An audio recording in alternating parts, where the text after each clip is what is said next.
Hey, what's up, guys and gals? Chris Williams here again, talking about the efficiencies you can bring to your entrepreneurial venture. So, I run an agency, about half of it's creative, half of it's more operational, financial, HR side. So, this is a process that we take our clients through when we're helping them see how to deal with their processes, their people, and their profits.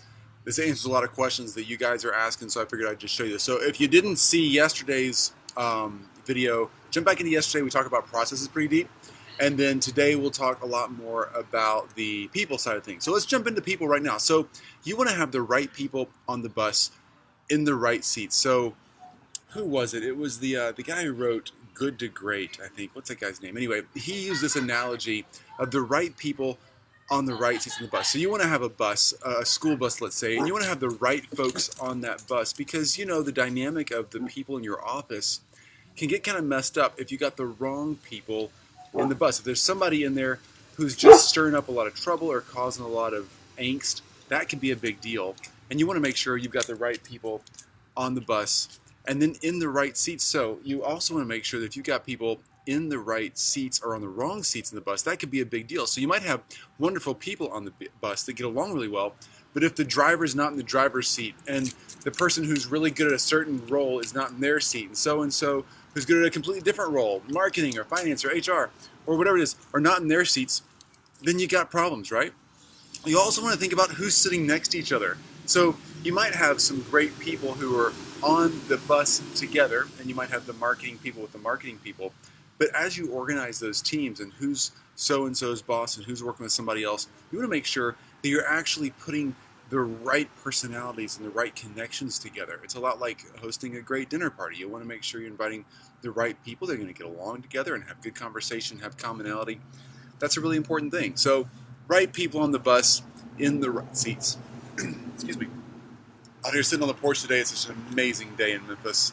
We're about to travel again, but I think it's so worth sitting outside when you can. It just frees my head up. So Blue barks, sorry, he's getting a little noisy. Let's jump into these bullet points here. Well-adjusted people. So you need to have well-adjusted people. The right people are well-adjusted people. Now, none of us are perfect, and not all of us have perfect days, perfect work days, or perfect at-home days. But you want to make sure that folks on the bus, the people you're putting in your team, are well-adjusted. That means both internally capable of doing the job, so the role you have for them. You want to make sure that they're actually capable internally of doing that job. They have the capacity as a human. Their innate skill set or their learnable skill set is in line with what you want them to do. For instance, if someone, we work for a lot of surgeons, if someone asked me to be a surgeon, that's not what I'm internally capable of doing. You know, my kids fall off their bike and I have that feeling. I can actually feel my heart like, oh, I can like feel almost like chest pain when I see my kids scrape their knee. I'm not fainting when I see blood, but I'm totally not a guy who's like, oh, cool, let's take this animal apart. I want to dissect animals in biology. That's not me. I'm not capable of being a surgeon. So you need to have somebody who's internally capable of doing the job that you need them to do. What's going on in their head, in their heart, inside them that makes them able to do it. Externally focused. You want to make sure that the work that they're doing is not being hindered by something going on externally, like their home life or their professional life or the person sitting across the cubicle from them, or are they worried about money constantly? Are they worried about their car breaking down to get to work?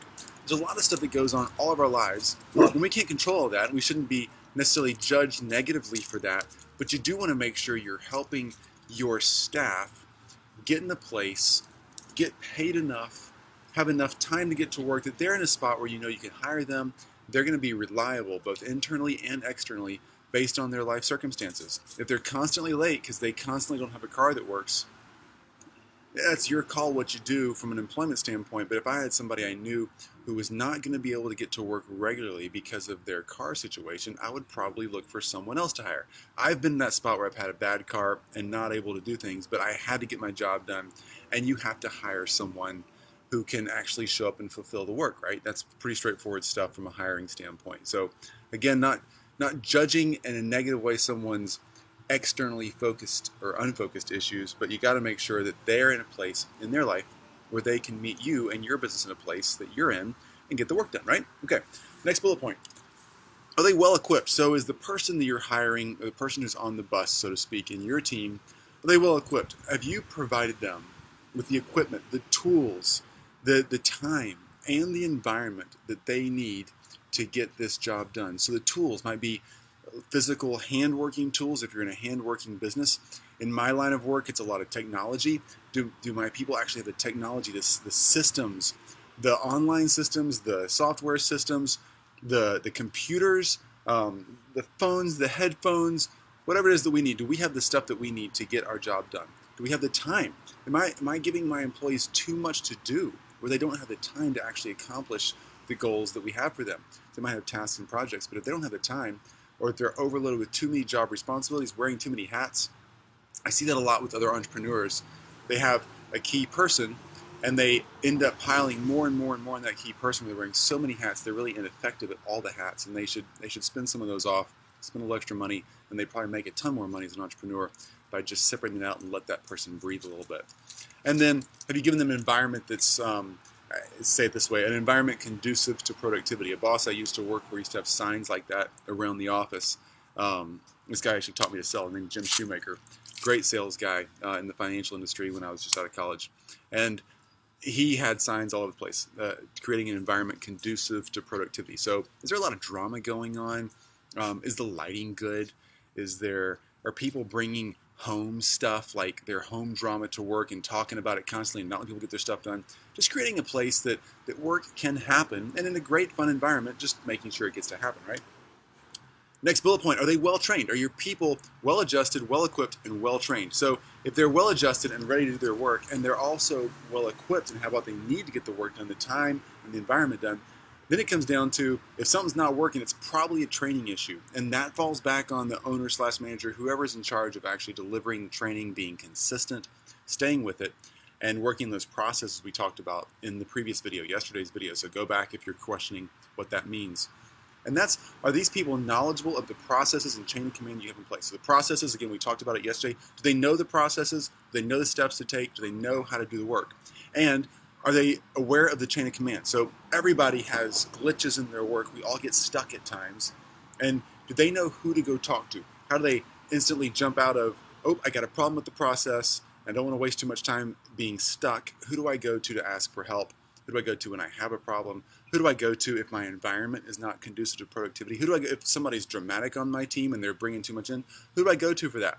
Who do I go to if I'm feeling like I'm externally unfocused and I had to deal with some personal stuff? How do I get space up? Who do I go to? They need to know the chain of command. So that is a really simple breakdown of well-adjusted, well-equipped, and well-trained people, and what that means and what it looks like in some practical value of hopefully how you can start implementing that on your team as an entrepreneur, as a manager, whatever you are. Again, most of my work as an agency owner, a consulting agency and a creative agency owner, used to be a financial agency owner. I've owned a lot of agencies. Love that model of business.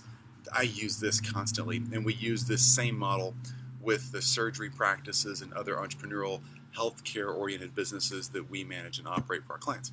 So that is that. Hope that helps. Tomorrow we will get into talking about profits and how that works. But for now, that's it for today. Enjoy your day, and I will talk to you again tomorrow. See ya. Bye.